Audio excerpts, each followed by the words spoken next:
As Fed Smith readers are undoubtedly aware, inflation has been rising rapidly.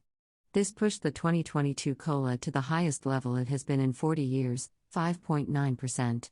The 2023 COLA wound up being even larger at 8.7%. Federal employees who have been considering retiring soon are probably seriously weighing whether to go ahead and make their exit now in anticipation of getting a big COLA next year. But unfortunately, it isn't that simple. Questions we have received from our readers indicate that they are understandably confused by the COLA calculation process and are often surprised when their annuity payments show up, and they were expecting a higher figure than they actually received. We'll explain the COLA process here in greater detail to help you understand how it works.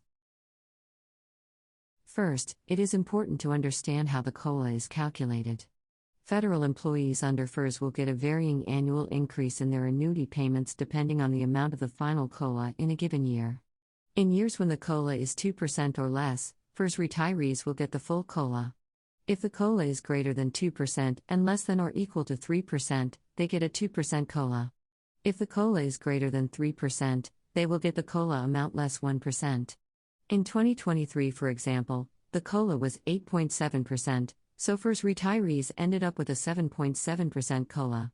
In 2021, it was 1.3%, so FERS retirees got the full COLA of 1.3%. But in 2008, the COLA was 2.3%, so FERS retirees got a COLA of 2% that year. Retired federal employees under CSRS get the full COLA, regardless of the amount. If there is a COLA above zero, the percentage increase is applied to a retiree's monthly benefit amount before any deductions are withheld. The payment amount is rounded down to the next whole dollar.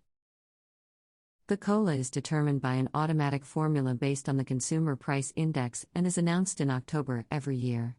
Assuming it is an amount above zero, federal retirees who are entitled to receive the COLA, regardless of whether they are under FERS or CSRS, will see the increased annuity payment in January of the applicable year. So for example, the COLA for 2023 is announced in October 2022, but the increased payments will not begin being issued until January 2023. Federal employees who are planning to retire this year in anticipation of a big COLA may be disappointed. Just because you are retired from federal service does not mean you automatically get the full COLA in a given year. In order to get the full COLA, a federal retiree must have been in receipt of his or her annuity payment for a full year. If this is not the case, any COLA increase is prorated for both FERS and CSRS federal retirees at a rate of 1/12 of the total increase for each month the retiree has been receiving benefits. If, for example, you retired in December at the end of 2022, you would not get a COLA at all in 2023 since your annuity payments would not have yet had time to begin. This table from the Office of Personnel Management illustrates the prorated COLA process in more detail. It shows how many months a federal retiree will be considered on the annuity roll for the purposes of determining the extent to which the COLA will be prorated for an annuity. For instance, if a federal retiree's annuity payments begin in September, that means the next year's COLA will be prorated based on 3 months of payments. Let's look at a more detailed example to help illustrate how the prorated amount works. Take a look at this table outlining the schedule of annuity payments for our example retiree. Note that he began receiving his annuity payments in September 2022. Also be aware that this is different from the date that he retired. The only date that matters is when the annuity payments began. Our retiree has received 3 months of annuity payments in 2022 for purposes of calculating the prorated COLA amount for the months of September, October, and November. Why not December? Remember that December is when the new COLA goes into effect, so it's not included. When the 2023 COLA is applied to his payments, it will be at a reduced rate of 3/12 of the full COLA.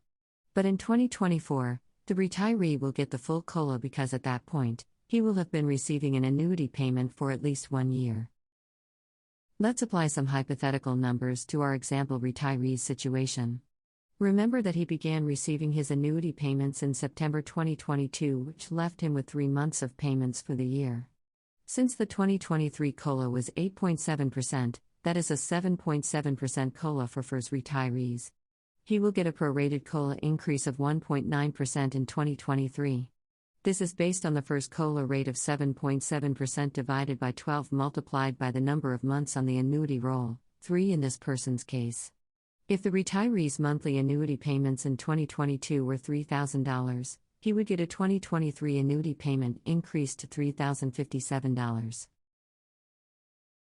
The COLA formula and how it is applied to your annuity payments is a very complex system and understandably creates confusion for federal employees and retirees. If you need help understanding how your federal benefits apply to your personal situation, be sure to get assistance from your agency's Human Resources Office and/or a financial advisor who specializes in working with federal employees. The OPM website also is a great resource to assist federal retirees.